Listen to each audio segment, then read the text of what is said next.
Magandang umaga po sa lahat, kapatid ko sa Panginoon. Tayo na kung saan muli sa magang ito, ay magpasalamat po tayo sa Panginoon. Muli tayo po ginising sa ating pagkakatuloy. Salamat din sa Panginoon sa pag-iingat niya sa atin sa loob po ng 6 na araw sa ating pong mga gawain.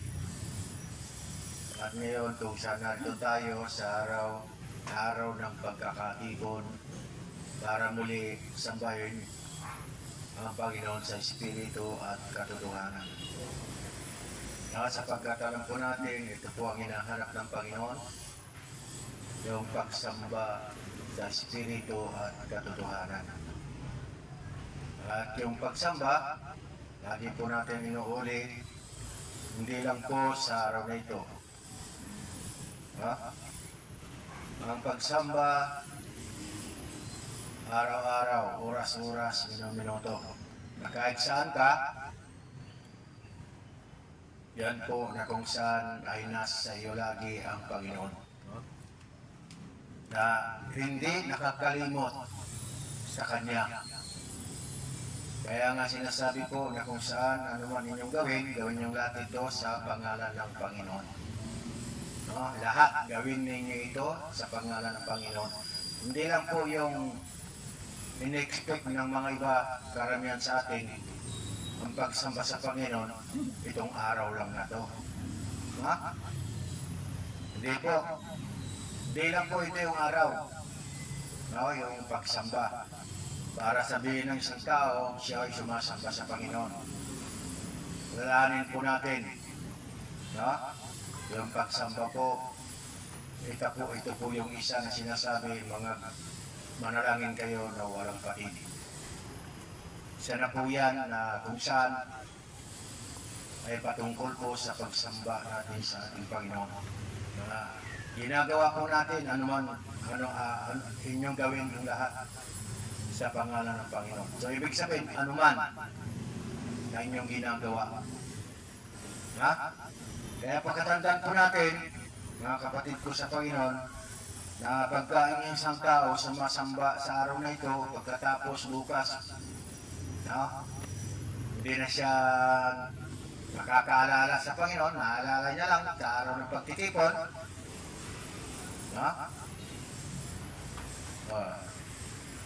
So, magiging walang kabuluhan po yan.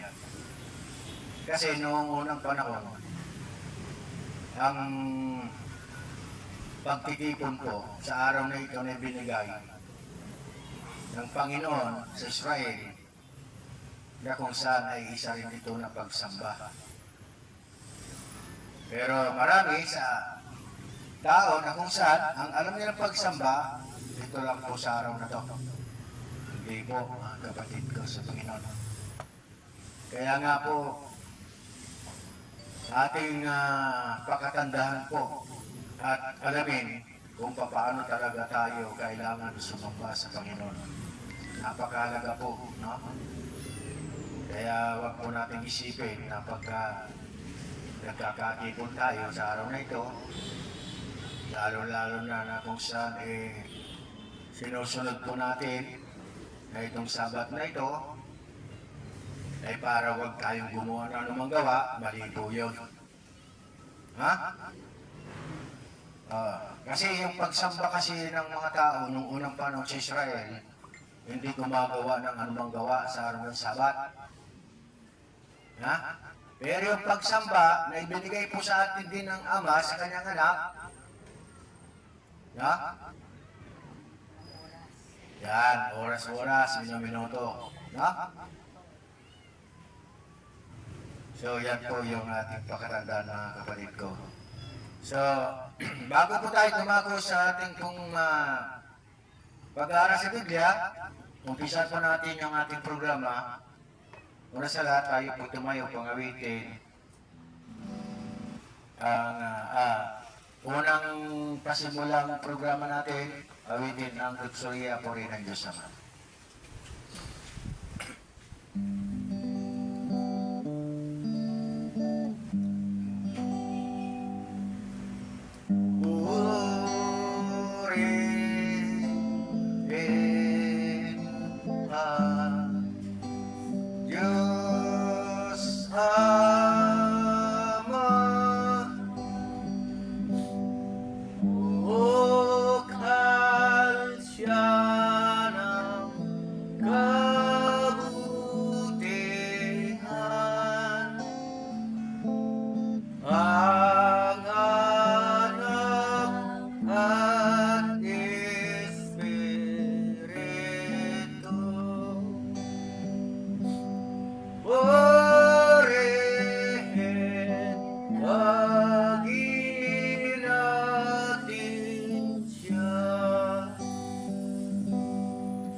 Amen.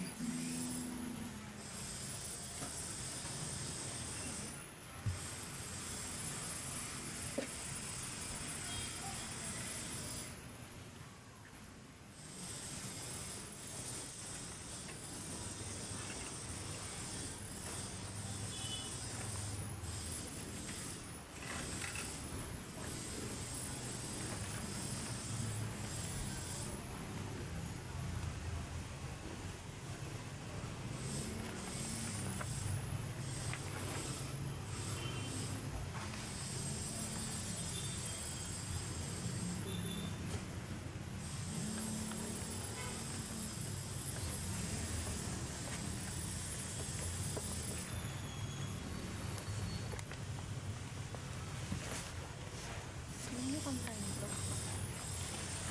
Ano nakakanta ko?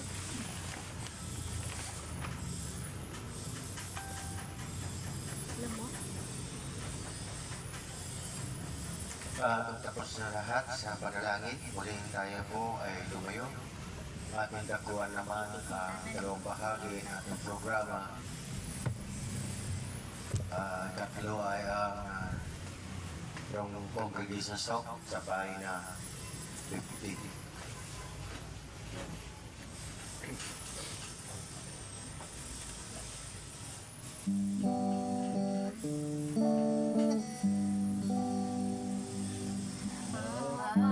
Malayo ka sa iyong Diyos, sa salangan loob-loob. Mapagaling ang landas na tinahak, magbalik ngayon kay Jesus.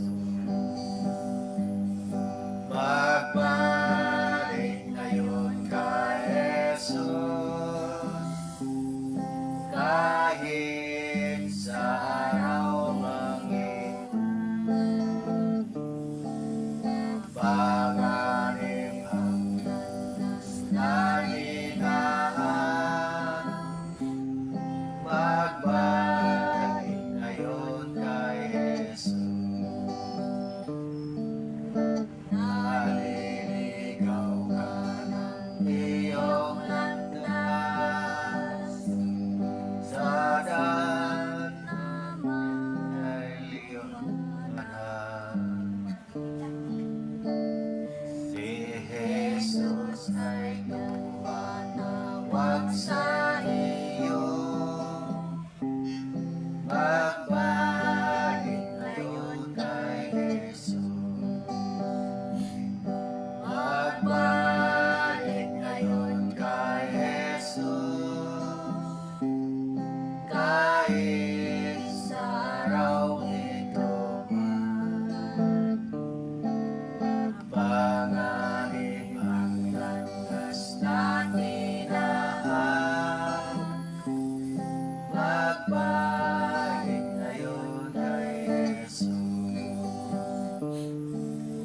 Langit ka na sa kapahamakan, sa landas na madilim.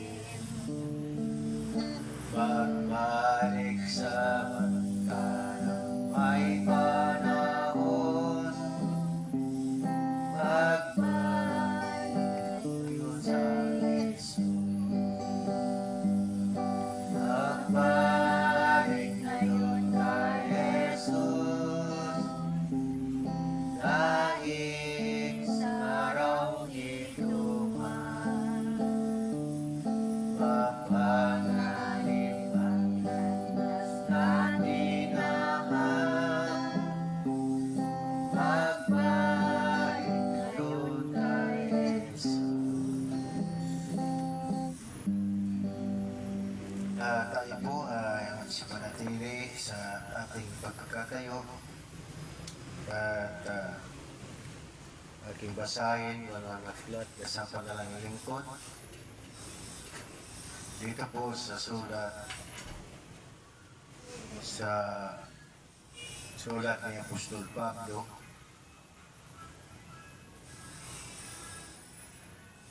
sa ikalawang Korinto,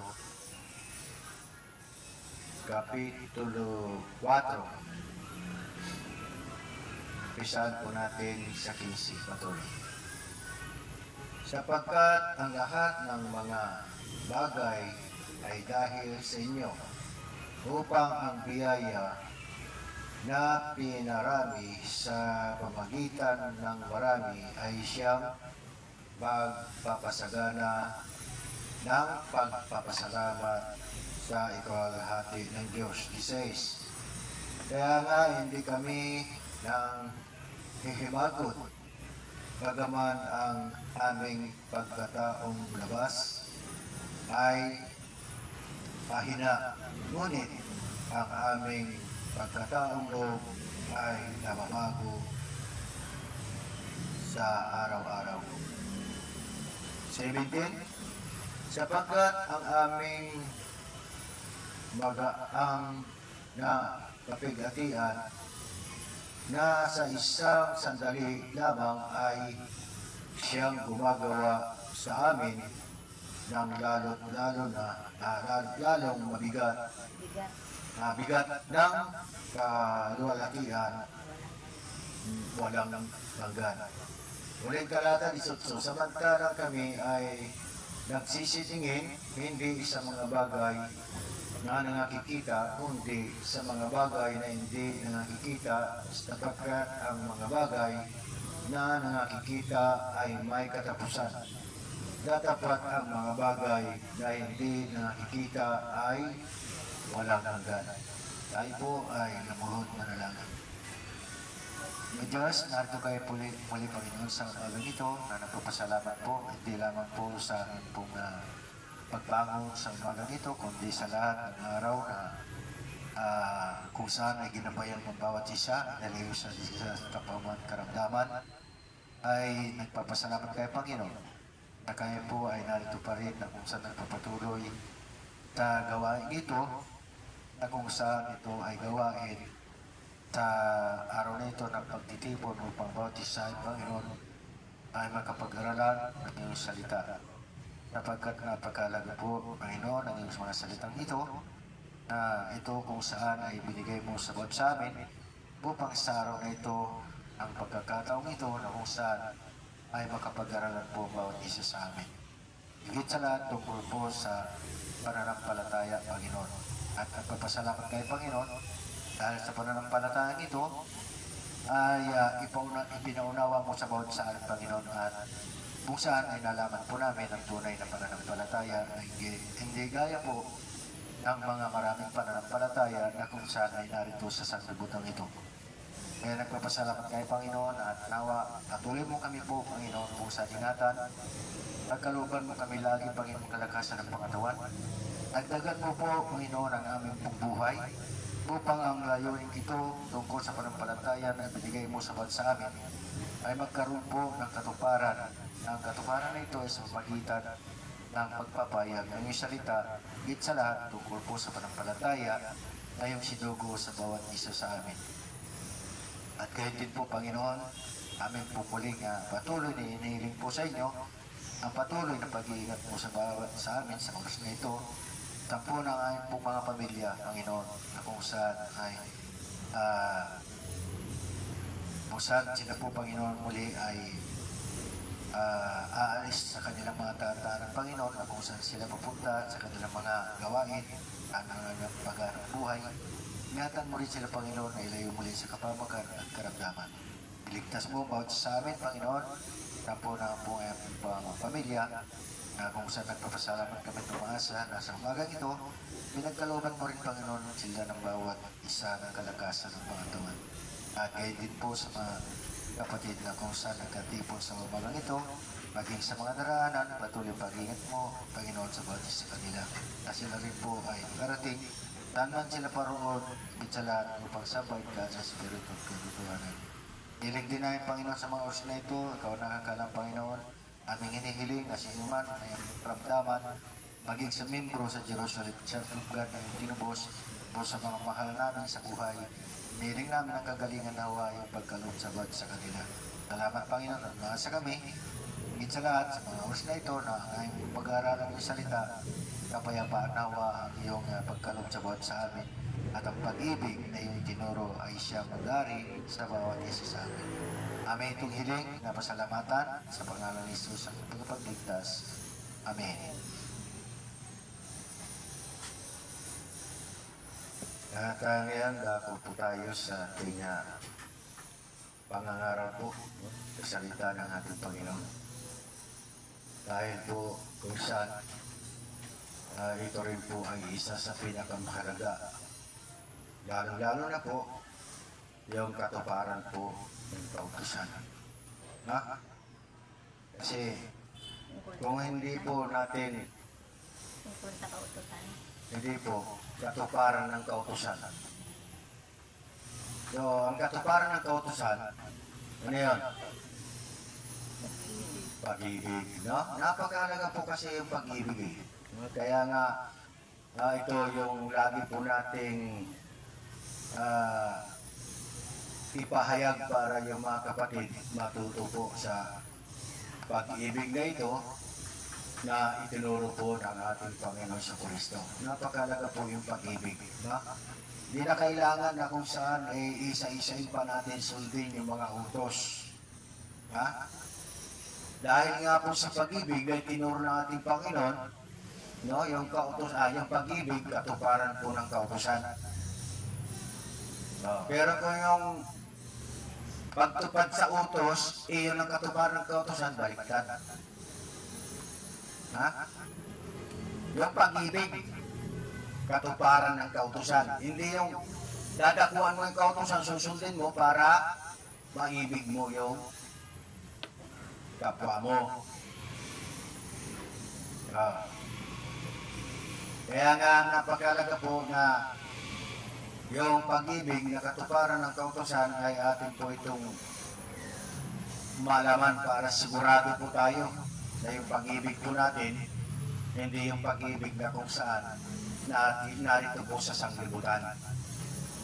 Alam po natin yung pag-ibig sa sanglibutan at yung pag-ibig na itinuro ni Kristo. Ha? Malaki pong pagkakaiba po yan. Ang pag-ibig sa sanglibutan, kung sino lang po yung gusto mong ibigin. Pagdating sa kaaway, kakamuhian mo na yan. Ha? Pero yung pag-ibig na itinuro ng Kristo, kahit ano pang pagkatao niyan, ang kakapuntan po natin, hindi yung tao, kundi yung gawa. Ha? Yung gawa, mga kapatid, dahil sino bang gustong gumawa ng masama? Wala, no? Bakit nagagawa ng tao yung masama? Dahil wala sa kanya si Kristo.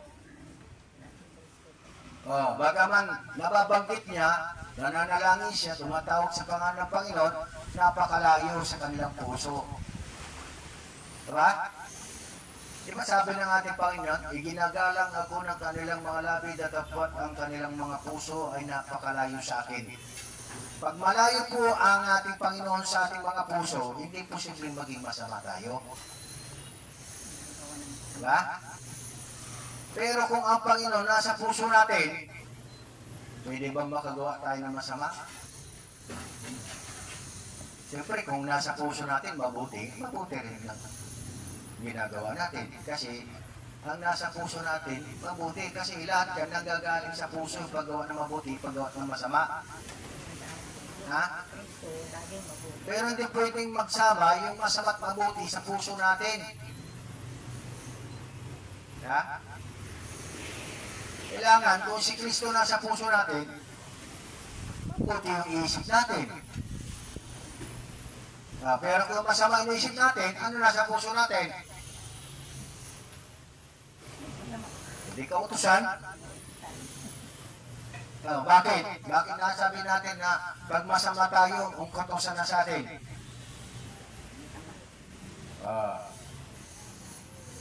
Kaya mga kapatid, take note, no? Yung pag-ibig na itinuro ni Kristo sa atin, wala tayong dapat itangi, Dahil ang Panginoon, hindi rin siya nagtangi. Ibinigay ang kanyang sarili dahil sa ating lahat na makasalanan. Hindi porke sumusunod ka sa Kanya, hindi porke mabuti ka, ikaw lang ang ililigtas ng Panginoon. Diba? Sabi ng Panginoon, hindi ako naparito dahil sa masama. Hindi ako naparito dahil sa mabuti, kundi dahil sa masama. Sino bang hindi masama? Yung bang sumusunod sa utos, hindi masama yan? Di patunayan natin ng Biblia kung yung mga sumusunod sa kautosan, hindi masama. Unang Timoteo 1:9, huwag natin kalimutan, ang kautosan ginawa sa taong masama. Mabuti ba yung tao sumusunod sa utos? Masama.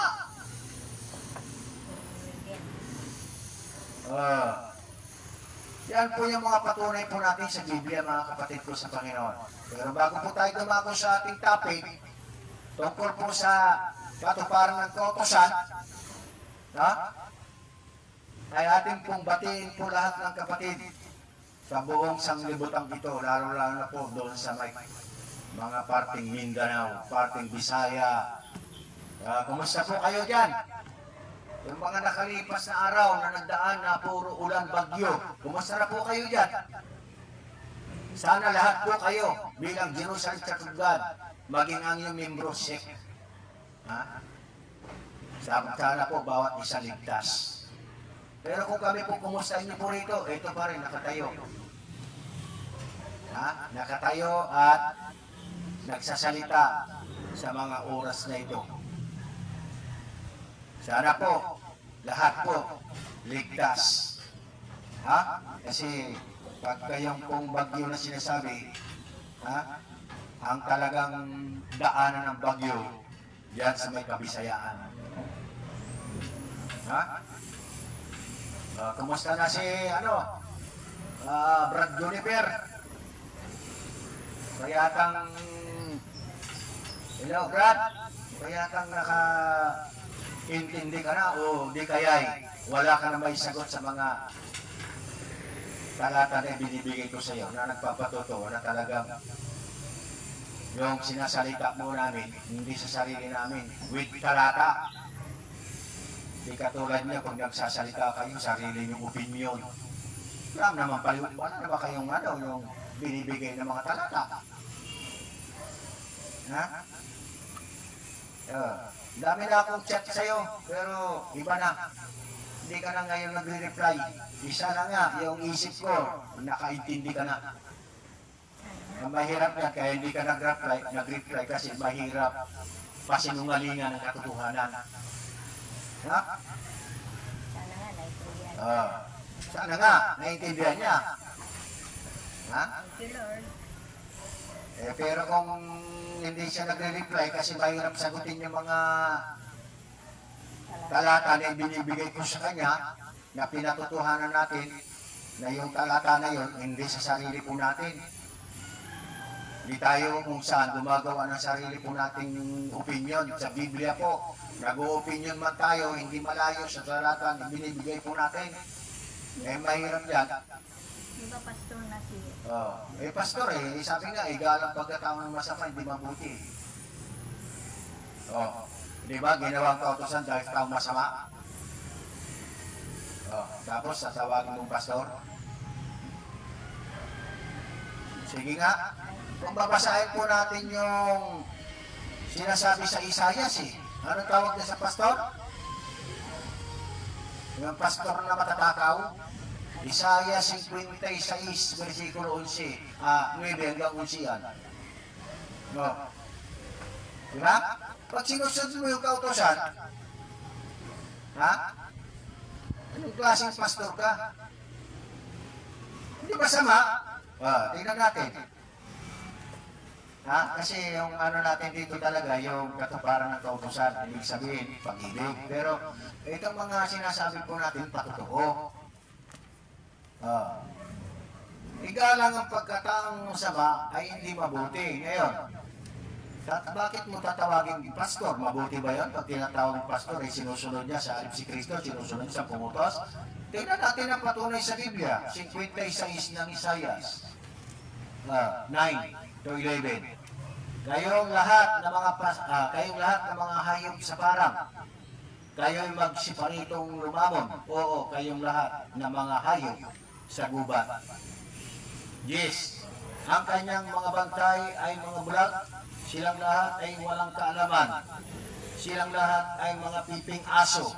Sila'y hindi makatahol, mapanaginipin, mapaghiga, maibigin sa pag-idlik. 11, ito ang sagot. Oo, ang mga aso ay matatakaw. Sila'y kailanman ay walang kabusugan. At ang mga ito ay ang mga pastor na hindi nakakaunawa. Sila'y nagsilikong lahat sa kanilang sariling daan na mula sa lahat ng dako, bawat isa'y sa kanyang pakinabang. Tayo ba may sabi nun? Ha? Kaya pag tawagin mong pastor, yung sinusunod niya, sa si Kristo sinusunod niya sa pungutos, isang pungutos ginawa sa taong masama, igalang ang pagkataong na masama, hindi mabuti. Di ba biblical? Biblical tayo. Kaya yung mga iba dyan, magaling kung sa magaling. Sa Biblia, marami siyang memoryado. Pero pagdating po doon sa sinasabi, kahit anong galing ng tao, pag hindi si Kristo, yung nasa puso niya, yan, wala pa rin yan. Kasi bakit? Sabi nga rin sa Biblia, yung mga nagpapanggap na ministro, may mga kagalingan niya nakahanga-hanga.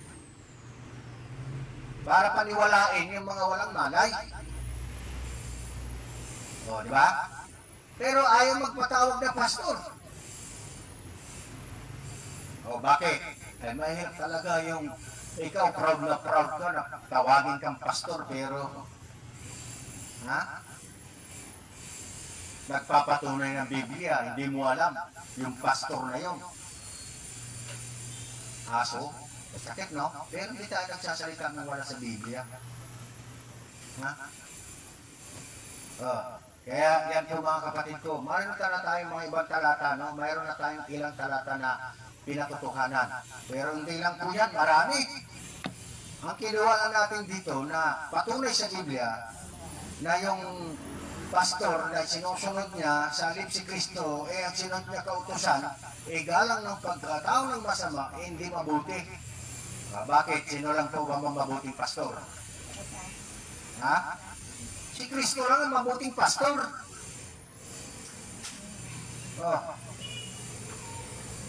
Dapat kung mayroon tayo igalang na pastor, si Kristo. Kung may pastor man ay gagalang po natin, binigyan tayo ng bahagyang panghuhula sa kanilang gawa, sa kanilang salita, inyo silang makikilala. Ngayon, kung yung pastor na nilagay sa loob ng iglesia sa ikatitibay ng katawan ni Kristo, nagsasalita ng salita ni Kristo, hindi malalaman natin, kilala natin. Diba? Makikilala natin. Doon tayo kung saan pasakot. Dahil ang mga ito, yung mga inilagay sa loob ng iglesia sa ikatitibay ng katawan ni Kristo, na kung saan, ito yung mga nagpupuyat, na pawang sila'y nangagpupuyat dahil sa inyong mga kaluluwa. Diba? Pero yung mga pastor dito sa sanglibutan na nagsusulputan, makikilala natin kung ito yung mga pastor na inilagay sa loob ng iglesia. Sa kanilang salita o sa kanilang gawa, inyo silang makikilala. Ito nga sasalitain mo, Ten Commandments, anong kilala po natin doon? Anong pagkakilala maroon tayo pag Ten Commandments ang ituturo? Hindi nagpapatunay, makikilala natin na masama. Di ba? Tapos, igagalang pa natin. Kung matawag man lang natin pastor yan, nasanay na tayo dati. Pero yung pagsanay, yung nasanayan po natin hanggat maaari, lalo-lalo na yung mga bagong akala mo kung sino. Kailangan pagtawagin pastor yan. Kasi yung pagtawag mo, pag sinabi mong pastor, paggalang yun. Kung mayroon tayong igagalang na pastor, yung nagsalita ng Diyos. Yung hindi sa pansarili ang kanyang sinasabi. Doon tayo kung saan makikinig. Sa Biblia totoo, mayroong inilagay sa Efesyo, kung di ako nagkakamali, inilagay propeta, nilagay pastor, nilagay evangelista, guro. Diba? May inilagay, pero itong inilagay sa ikatitibay ng katawan ni Kristo. Ano ngayon kung pastor ka, ano ngayon kung iniisip mo na inilagay ka dyan dahil yun din ang gagamitin mong talata na hindi pwedeng hindi kayo pasakop sa mga namiminuno. Yung namiminuno, ito yung mga sinasabi sa panahon natin ngayon, elder, mga pastor, mga evangelista, guro. Bakit hindi naman pasasakop yan? Ginamit nila ang talata, pero yung baba, hindi mo makikita sa kanila. Ano mga puriba po natin na nangyayari? Kung ito inilagay sila ng Diyos para sa katitibay ng katawan ni Kristo. Yung katawan ni Kristo, itong samahan, iglesia. Ano nangyari, iglesia, mayroon tayo? Di ba watak-watak? Sa ikatitibay ba yan ang katawan ni Kristo? Yan ba yung mga pastor na sinasabi na ginagamit ng iba para sila ay pasakop, yung mga niminuno, yung mga membro nila? Yan ba yun? Yung sinasabing pastor na inilagay sa loob ng iglesia, sa ikatitibay ng katawan ni Kristo? Hindi! Hindi ganon yung nakikita. Hindi gayon nagiging katuparan. Kaya nakikita po natin dito, mga kapatid ko sa Panginoon, na kung saan yung pagtawag yung paggalang na kung saan ginagalang natin tawagin pastor, yung sinasabi natin lalo-lalo na mabuting pastor, si Kristo lang po yun. Ngayon, mapapabuti ka rin bilang pastor na nilagay kung si Kristo ipinapahayag mo. Kung iba ang pinapahayag mo. Tapos yung mga nakikita po natin na pangyayari, tupad yung sinasabi sa binasa natin, Isaiah 56. Diba? 9-11. Tapos proud pa kayo na pasakot kayo sa mga namiminuno sa inyo. Yun yung panghawakan ng talata. Napawang sila nang nagpupuyat sa inyong mga kaluluwa. Hindi nga eh. Hindi nga nakikita yung pagpupuyat eh. Diba? Pasensya na po, mga kapatid ko. So, ginigising lang po namin kayo sa pagkakatulog po ninyo dahil hindi po yan na kung saan kailangan ugaliin ng pastor. Ang ugaliin ng pastor na sinasabi sa Biblia, yung nagpapakibay sa kawan. Na yung kawan na ito yung kabuuan ng iglesia. So mga kapatid ko, So ngayon, mga kapatid ko, bibigay po tayo ng ilang talata bago po kung saan ay atin po naman ipagpatuloy sa ating kapatid na si Brother Louie. Tingnan po natin yung sinasabi po mga kapatid ko kung bakit kinakailangan na tayo ay magkaroon po yung katuparan na sinasabi, yung katuparan ng kautusan. Pero bago dyan, tingnan po natin kung ano po yung ibinigay ng Diyos sa atin para magkaroon po tayo ng pagkakaisa. At itong pagkakaisa nito na itinuro po ng ating Panginoon kung saan doon tayo makikinig at kung ano sasabihin na yung kanyang sinugo na kung saan ating pakikinggan. At ito po itinuro niya tungkol sa pag-ibig. Na yung pag-ibig na yun, katuparan ng kautusan, yun ang dapat ating pakinggan. Tingnan po natin yung San Juan 3:16. Ano pong sinabi? Yung sinasabi po dito sa San Juan 3:16, hindi lang po yung hindi lang po yung sa iba, kundi sa lahat ibinigay po yan. Ano po sinabi dyan mga kapatid ko? Sapagkat gayon na lamang ang pagsinta ng Diyos sa libutan na ibinigay niya ang kanyang bugtong na anak upang ang sinuman sa kanya ay sumampalataya ay huwag mapahamak, kundi magkaroon ng buhay na walang hanggan. So ano po mga kapatid, para makamit po natin pa yung buhay na walang hanggan, ano po yung ibinigay ng Ama at bakit ibinigay ng Ama ang kanyang anak? Kasi yung mga nandito sa kalibutan, sa ibabaw ng lupa, mahal tayo ng Diyos. Kaya nga yung sinasabi, sapagkat gayon na lamang ang pagsinta ng Diyos sa sanglibutan. Dahil doon sa pagsinta, yung pag-ibig ng Diyos sa atin, yung kanyang anak ibinigay para magkaroon po tayo ng buhay na walang hanggan sa kabila ng tayo po lahat nagkasala at ang kabayan ng kasalanan, kamatayan. O sino kailangan natin? Yung kautusan pa rin ba? Ay natural, kailangan natin si Kristo. Kung ano yung sasabihin ni Kristo, doon lang tayo. Huwag na tayong sasalungat. Sumunod na lang tayo. Ha? O, mga kapatid ko, yun po yung ibinigay ng Ama, yung kanyang bugtong na anak. Ang gagawin lang natin, sasampalataya sa kanya. Para hindi tayo mapahamak. Akalain mo yan, pag hindi ka para sumampalataya sa anak ng Diyos, mapapahamak ka. Pero pag sumampalataya ka para sa anak ng Diyos, magkaroon ka ng buhay na walang hanggan. O sige nga, yan ang kailangan natin ipahayag. Ha? Kung may nagpapahayag na pastor, gaya po ng ipinapahayag po namin ayon sa Biblia, doon nyo sila makikilala. Ha? Sabi nga, sa kanilang salita at sa kanilang gawa, ay nyo silang makikilala. O. So, ibig sabihin, tatanggapin po natin na ang mga ito yung pastor na nilagay. Di ba? Pero kung yung inilagay ng mga pastor, yung mga ikasisira, ikawawasak, pagkabahagi, diba? Masabi mo ba na yung mga pastor na yan, inilagay ng Diyos yan? Hindi inilagay ng Diyos yan. Tao rin ang nagdagay dyan.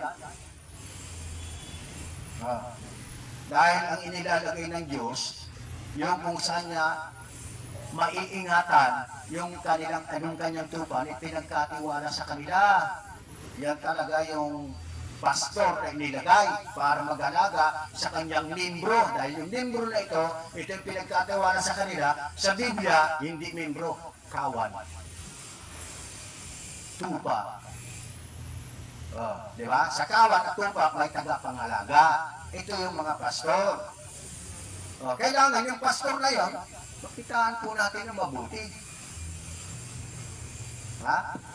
At ang nagpapatunay na mabuting pastor na yun, hindi na sumusunod sa pungutos, hindi nagtuturo sa pungutos, dahil yun, pag yan itinuturo, paano masabing mabuting pastor yun? Ay sumusunod sa kautusan. Ang kautusan ginawa sa taong masama. Sige nga, yan po yung pinapatutuhanan namin ayon sa Biblia. Pwede natin tawagin mga pastor yan, pwede natin igalang mga yan, pagka si Kristo pinapayag. Tama hindi? Doon tayo pasako. Nagpupuyat yan dahil doon sa pagsasaliksik niya na yung sinasaliksik niya patungkol kay Kristo. Diyan tayo pasako. Pwede niyo po kayo masisisi mga kapatid ko, no? Yung mga pastor na dati, kami ay inaalagaan ninyo sa tutulak. Nagpapasalamat kami sa Panginoon at nalaman po namin talagang kakayuan niyo bilang mga pastor. Hindi po kayong pastor na nilagay ng Diyos dyan. Di ba? Kaya nga inahanap po namin yung sinasabi na ilalagay ko. Tingnan nga natin sinasabi sa Episo, yung mga inilagay. Episo ba yun? Tingnan natin.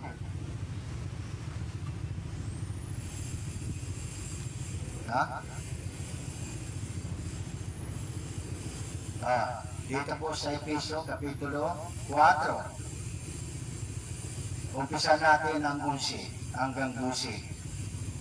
At pinagkalooban niya ang mga iba na maging mga apostol, at ang mga iba ay propeta, at ang iba ay ebangelista, at ang mga iba ay pastor at guro.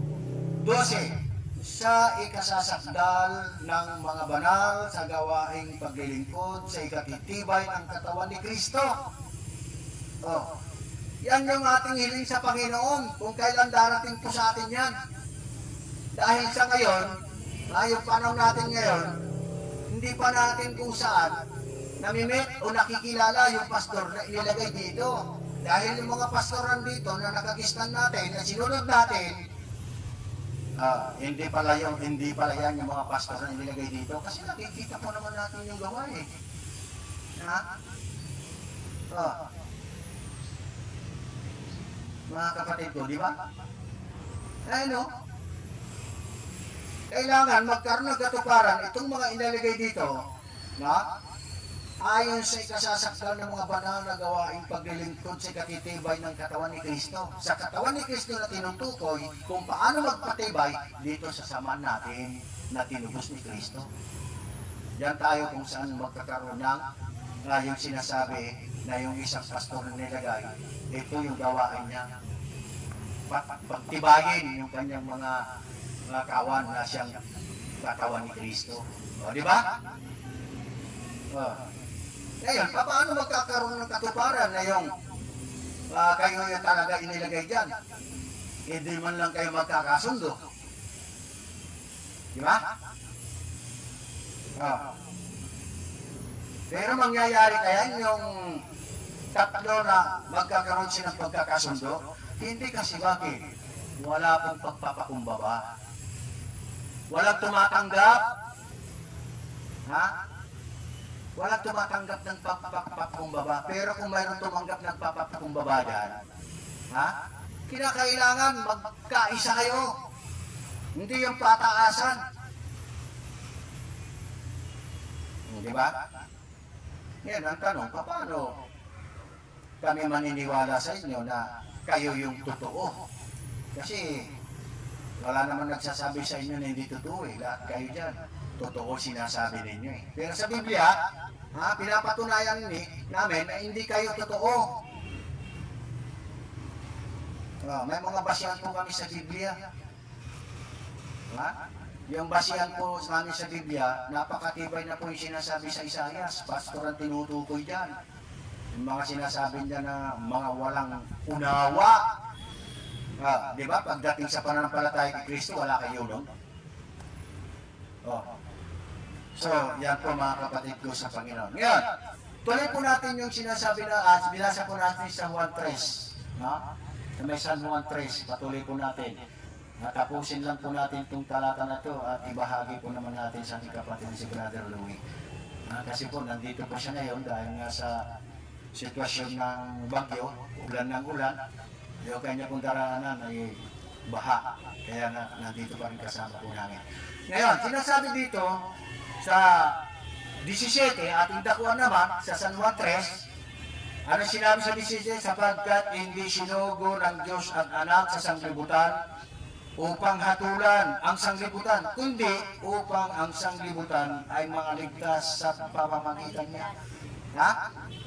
Ano po sinasabi sa 17? Ganon, dapat ang maging huwaran ng mga pastor. Ang maging huwaran natin, si pastor, ang huwaran natin na maging pastor, si Kristo. Kaya nga siya yung sinasabing mabuting pastor. Bakit? Anong ginawa ng ating Panginoon dito? Pagkasugo ng Diyos ng kanyang anak, ano yung sinabi? Dito sa sanglibutan? Ang ginawa ng anak na sinugo ng ama sanglibutan, hindi upang humatol, kundi upang ang sanglibutan ay maligtas sa pamamagitan niya. Sige nga. Diba? Anong ginawa niya? Sa kabila ng tayong masasama, gumawa pa rin ng mabuti sa atin na tayong masasama para maligtas sa sampalataya sa Kanya. Diba? Siyempre, pag sumampalataya tayo dito sa anak ng Diyos, na si Kristo, ay kailangan, kung ano yung sasabihin ni Kristo, yun ang susundin natin. Yun ang paniniwala natin. Diba? Pagkalain nyo, sa kabila ng tayo masasama, gumawa pa rin sila gumawa pa rin ng Diyos sa pamagitan ng kanyang anak dahil sa pag-ibig niya sa atin.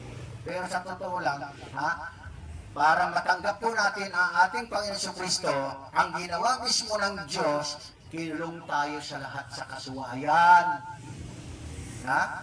Yan ang purpose ng Diyos, para wala nang magmamapuri, wala nang pagmamapuri ang sinuman.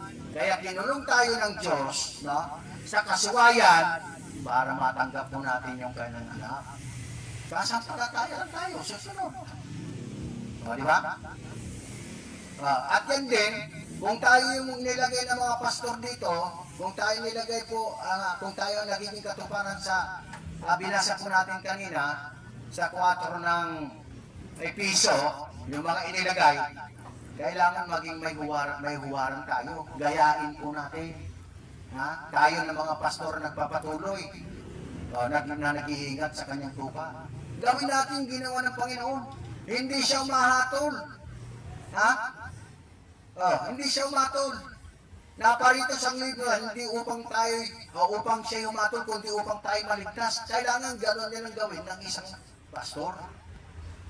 Hindi dapat yan umahatol.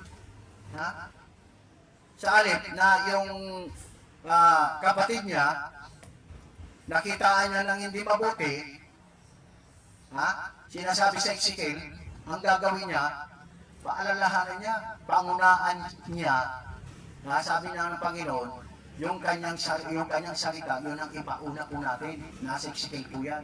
Kaya nga sinasabi ng Panginoon doon, ang isang matuwid, pag umiwalay sa kanyang katuwiran at gumawa ng kasamaan, may obligasyon tayo. May obligasyon tayo na pastor, hindi yung pabayaan natin. Ano obligasyon natin doon? Panunumbalikin. Paano natin panunumbalikin? Ipanguna ang ganang akin. Ibig sabihin, salita ng Panginoon gamitin natin.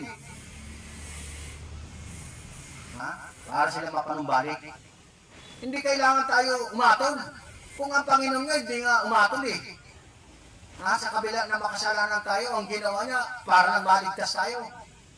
Tapos, hatol doon na hatol dito. So doon natin makikilala yung tunay na pastor. Kung mabuti si Kristo bilang pastor, kailangan yung pastor din na sumusunod sa kanya, mabuti rin. Pag mabuti, ano hindi niya kailangan? Sister Ellen, pag mabuti yun. Hindi niya na kailangan ng kautusan gaya ni Kristo. Hindi ginawang kautusan kay Kristo. Kaya ganun din, yung mabuting pastor, pagka ang naging guide niya si Kristo, sumusunod kay Kristo, hindi mo na rin kailangan yan kung pastor ka na mabuti. Hindi mo na kailangan 10 utos, ituro pa. Kailangan ituro si Kristo. Di ba? Ano ba mga kapatid ko? Versikulo 19. At ito ang kahatulan na parito ang ilaw sa sanglibutan at inibig pa ng mga tao ang kadiliman kaysa ilaw sapagkat ang kanilang mga gawa ay masasama. 18 pa, wala na. 18 pa ba? Mas 18. Ang sumasampalataya sa kanya ay hindi hinahatulan. Wow, sarap, no? Ano pa sabi? Ang hindi sumasampalataya ay inatulan na sapagkat hindi siya sumampalataya sa pangalan ng bugtong na anak ng Diyos. Akalain mo yan? Yung hindi mo lang pagsampalataya, nagkaasala ka na. Para na masabi mo may pananampalataya kay Kristo, patutuhanan mo si Kristo sa mulit 10 utos. At tanong, sino ba yung matuwid na hindi ginawa kautusan sa kanya? Sige nga. Yung mga matuwid na sa Biblia, kaya nga naging matuwid, sinunod din 10 utos eh. Sino yung matuwid na hindi ginawa ang kautusan sa kanya? Mayroon pa bang iigit kay Kristo?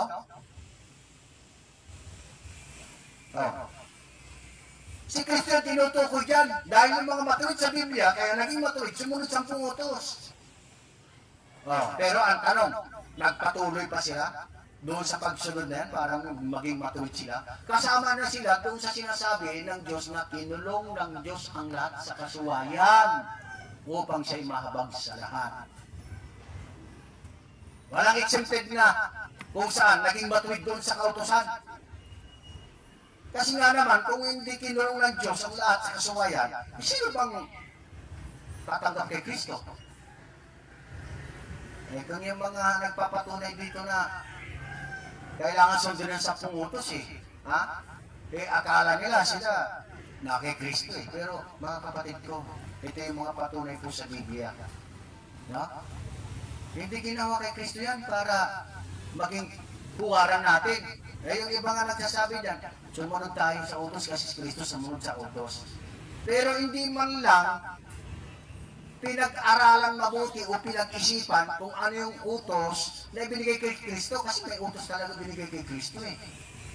Ha? Yung utos na binigay kay Kristo, sinunod ni Kristo yan. Pero ang tanong, anong klaseng utos sinunod ni Kristo? Yung utos ba na sinusunod natin? Iba? Yung utos na ibinigay ng Diyos sa Kanya na sundin, yung para tayo ay sumampalataya sa Kanya. Yan, mga kapatid ko, sasampalataya tayo sa Kanya. Diba? Wala na pong ibinigay na yung utos na yan na sundin natin. Si Kristo na susundin natin. Unang-una, ang itinuro ng Kristo sa atin, yung pag-ibig. Pag nasa atin yung pag-ibig na itinuro ng Kristo sa atin, katuparan ng kautusan. Ano pag susundin mong kautusan? Lahatin mo na. Ando na lahat yun, sa salitang pag-ibig. Pero, hindi mo makukuha yung pag-ibig, no? Kung hiwalay ka kay Kristo. Sabi nga rin sa San Juan 15, kung kayo hiwalay sa akin, wala kayong magagawa.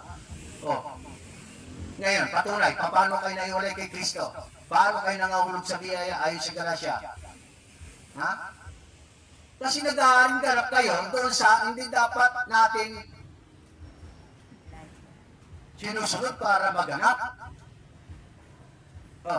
Di ba sabi natin, yaong mga nag-aaring ganap sa katuhan sila hiwalay kay Kristo. Sila'y mga hulog. Hindi nyo ba naiintindihan niya? Sino ba'y nag-aaring ganap sa kautusan? Ha? At anong klaseng kautusan niya kung saan nag-aaring ganap? Ay di yung 10 utos, diretsahin na natin. Ha? Yan po yung tinutukoy. Yan nag-aaring ganap ang isang tao.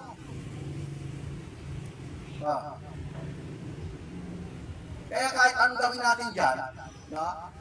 Hindi natin masusunod po yan, mga kapatid ko. Nandito na po sa Biblia, kinulong ang Diyos ang lahat sa kasuwayan. Kaya akala nyo, nasusunod Diyos sa kabila nun. Ha? Pagpalagay na natin, hindi yung kayo hindi na pumapatay, hindi na kayo nagnanakaw. Sa madaling salita, sinusunod nyo po yan.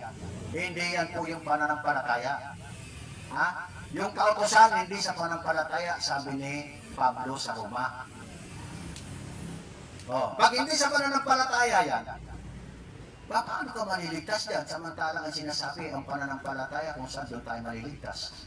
Yung pananampalataya na sinasabi dyan, para maligtas tayo kay Kristo, hindi dyan sa kautosan na yan. Kaya yan po yung amin pong ipinapaliwanag po sa inyo, mga kapatid ko sa Panginoon. May panahon pa, no? May panahon pa para tao magsisi. Kasi abang tao, ang tao abang nabubuhay, may pagkakataon pa yan na magsisi, magbalik loob sa Diyos. Sabi nga ng Diyos magbalik loob kayo. Ha? Magbalik loob kayo sa akin. May panahon pa, abang buhay pa tayo. Huwag na natin hintayin yung panahon na kung saan mamamatay tayong wala kay Kristo. Ha? Yan po mga kapatid ko sa Panginoon. Ngayon, sa 19, at ito ang kahatulan. Naparito ang ilaw sa sanglibutan at inibig pa ng mga tao ang kadiliman kaysa ilaw. Tingnan niyo, sa talatang ito, mas inibig niyo pa yung 10 utos kaysa Kristo. Dahil 10 utos talaga, ang sinasabi doon, yung mga lumalakad sa kadiliman, kaya huwag. Di ba? Yan pa yung tinanggap ninyo. Na yan ay nagpapatotoo na kung saan lumalakad kayo sa kadiliman. Samantalang si Kristo, hindi nyo matanggap, si Kristo yung ilaw. Ha? Yan, ang sa talatang ito mga kapatid ko. Inibig pa ng mga tao ang kadiliman kaysa ilaw sapagkat bakit? Masasamang kanilang mga gawa. O, sino nagpapatunay po dito na yung sumusunod sa kautuhan na masasama yung gawa? Sa talatang ito, mga kapatid ko. Kaya nga sinusunod nyo, masama pa rin kayo. Ito yung katuparan. Kaya bang may sabi? Biblia po, mga kapatid ko. Hindi po kami nagsasabi na kayo masama. Ang Biblia, ang binabatayan po namin. Binabatayan po namin. Dapat, pagka ikaw ay sasampalataya, doon ka sa ilaw na si Kristo. Hindi yung sasampalatayanan mo yung mga lakad ayon sa kadiliman. Ayan po ang ibig sabihin sa talatang ito. Di ba? Sabi? Inibig pa ng mga tao ang kadiliman kaysa ilaw, sapagkat masasamang kanilang mga gawa. Kami ba may sabi na yung sinusunod yung saktong utos, kaya sumusunod kayo, masasama ang mga gawa? Hindi kami may sabi niya. At patotohanan ninyo na hindi kayo gumagawa ng masama. Pag hindi ka gumagawa ng masama, ano kailangan mo? Si Kristo hindi 10 utos. Di ba, mga kapatid ko? Ngayon, sa versikulo 20 hanggang 21 po, sapagkat ang bawat isa na gumawa ng masama ay napupuot sa ilaw. Beruin mo yan. Napupuot sa ilaw. Sino ilaw? Si Kristo. Anong direct? Sino talagang kinapuputan nyo? Kami! Na nagpapatunay sa ilaw. Di ba? Pinatutuhanan namin ng ilaw, si Kristo. Na si Kristo, hindi ginawa ito kautusan para sa Kanya. Natural. Kung magiging huwar natin si Kristo, dapat hindi rin sa atin yung kautusan na yan. Di ba? Tinanggap nyo ba yun? Tinanggap nyo ba yung ilaw na sinasabi sa talatang ito? Hindi. Kasi nagpapatuloy pa rin kayo sa paglakad ninyo sa kasamaan.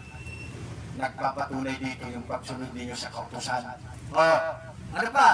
At hindi lumalapit sa ilaw upang huwag masaway ang kanyang mga gawa. Kaya nga yung mga namin, pinapayag po namin sa inyo, hindi nyo matanggap kasi ayaw nyo masaway. Yan sa mga masamang iniisip ninyo. Di ba? Ayaw nyo masaway. Ilang taon na ba kami nangangaral sa inyo tungkol kay Kristo para manampalataya? Hindi nyo ka matanggap di ba? So ito po yung katuparan po, mga kapatid ko sa Panginoon. Ayaw nyo talagang pasaway. Puro utos pa rin ang sinusunod ninyo. Di ba? Maliwanag. Ngayon, sa versikulo 21, sa uling talata, datapwat ang gumagawa ng katotohanan ay lumalapit sa ilaw upang mayag na ang kanyang mga gawa ay ginawa sa Diyos. Di ba? Ano yung pagkakaiban po yung sumasampalataya kay Kristo at sumusunod doon sa kautusan? Ayan, yung pagkakaiba nito sa versikulo 21, datapwat ang gumagawa ng katotohanan ay lumalapit sa ilaw. Sino ba yun? Yung tinutukoy dito na gumagawa na yung nasa katotohanan na gumagawa. Ito ay lumalapit sa ilaw. Kami yun, tayo yun. Kasi sinabi nyo, datapwat ang gumagawa ng katotohanan ay lumalapit sa ilaw. Saan ba tayo lumalapit? Paano ba tayo nagsasalita? Nagsasalita tayo ng katotohanan. Paano ba tayo gumagawa? Ipinapahayag natin si Kristo sa pamagitan ng panampalataya. Di ba? Anong dahilan? Upang mahayag na ang kaniyang mga gawa ay gawa sa Diyos, ay ginawa sa Diyos. Ayan, kaya nga, ang sinasabi po doon, ang sa Diyos, nagsasalita ng salita ng Diyos. Yan yung katuparan dyan. Di ba? Ano yung salita ng Diyos na dapat salitain ng mga yung nagsasalita ng salita ng Diyos sa Diyos? Tayo, wala naman tayo sinasalita dito na lalo-lalo pagdating sa pag-aaral sa Biblia, yung pagtuturo na kung saan ang ituturo po natin, yung kagustuhan natin. Hindi tayo ganun. Ang sa atin lang dito, na nasa katotohanan, kung ano yung mga salita ni Kristo, yun ang ipinapahayag natin. Hindi naman pinayag ni Kristo yung kautosan na sundin natin sa pangutos. Pag-aralin mabuti mga kapatid ko, kung mayroon ba na nabautismuhan kay Kristo na kung saan ipinasunod ni Kristo ang 10 utos. Di ba? Wala siyang inutos. Maliban doon sa binata, kasi yung binata nagpapatunay yon.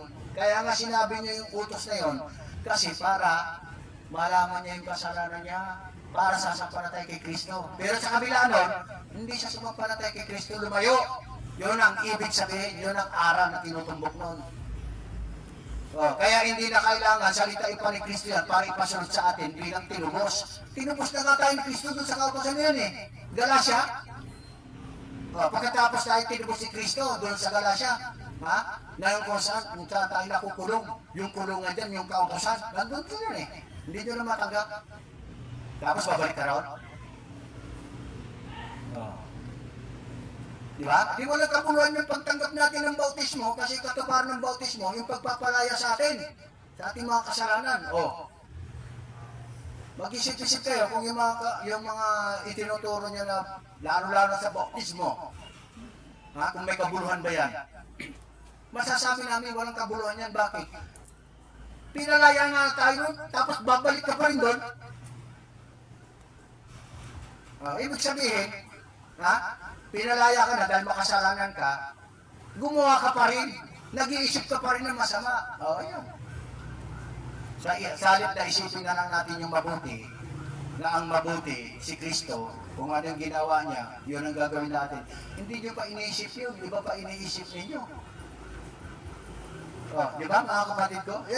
Yan po yung aming pong pinapatunayan po sa inyo. Mayroon pong mga talata. Hindi po kami nagsasalita ng wala sa Biblia. Ang sa amin lang, ipinapaliwanag lang po namin sa inyo. Kaya huwag kayo masaktan mga kapatid ko kung ang mga talatang ito inatatamaan kayo. Dapat nga magpasalamat kayo. Kasi nga, salita ng Panginoon to. Kung kakamuhin niyo pa, yung mga katulad namin na nagpapahid kay Kristo, ay kahit anong gawin ninyo mga kapatid ko, kahit anong gawin yung pagsunod yan sa kautosan na yan. Hindi nyo ba alam na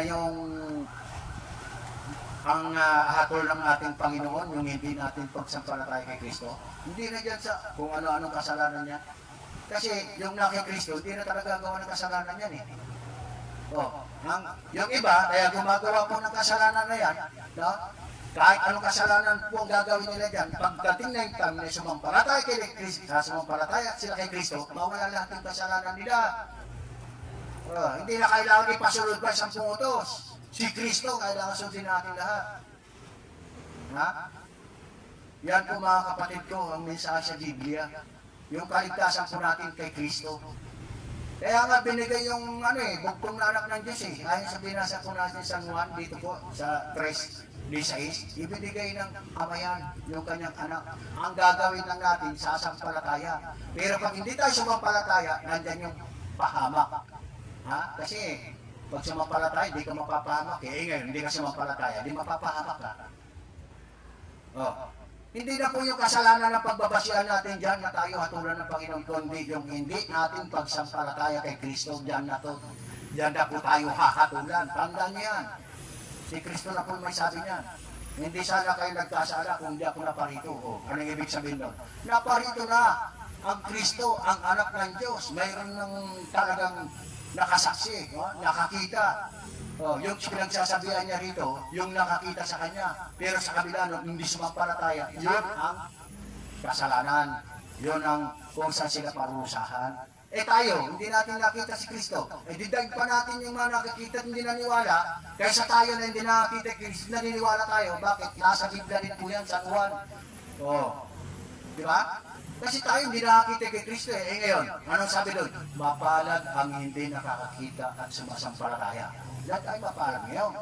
Hindi porke hindi natin nakita si Kristo hindi kailangan tayo sumampalataya. Yan po yung yung iba kasi naniniwala lang ang isang tao pag nakikita niya, pero pag hindi niya nakikita, hindi naniniwala, di ba? Pero tayo, Bagaman di natin nakita si Kristo, sumasampalataya tayo. At katunayan na sumasampalataya tayo, ito mga pangaral ni Kristo sa atin. Hindi naman natin tinuturo yung mga ipinapangaral ni Moses eh.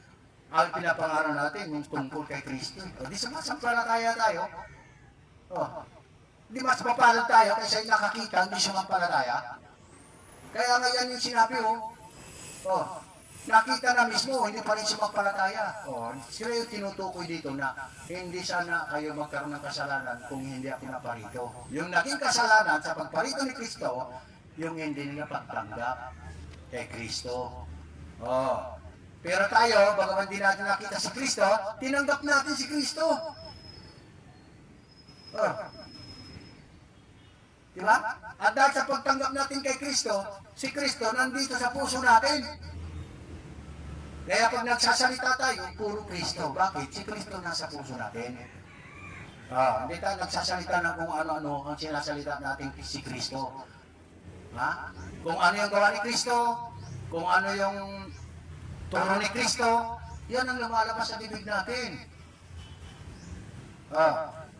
Di ba? Hindi lumalabas sa atin yung mga turo-turo ng mga tao. Turo ng Kristo. Yung lumalabas sa bibig natin ngayon at yan ang tinuturo po natin. So, ganun po yan mga kapatid ko sa Panginoon. Gaya po sinabi natin, mga kapatid ko sa Panginoon, dito lang po tayo sa talatang ito magtatapos at ibibigay po natin sa ating kapatid Brother Louie ang konting bahagi sa pagsasalita niya po, karagdagan po sa mga salita na ipapahayag niya, salita po ng ating Panginoon. At ganito lang po, tinatawagan po natin ang kapatid Brother Louie.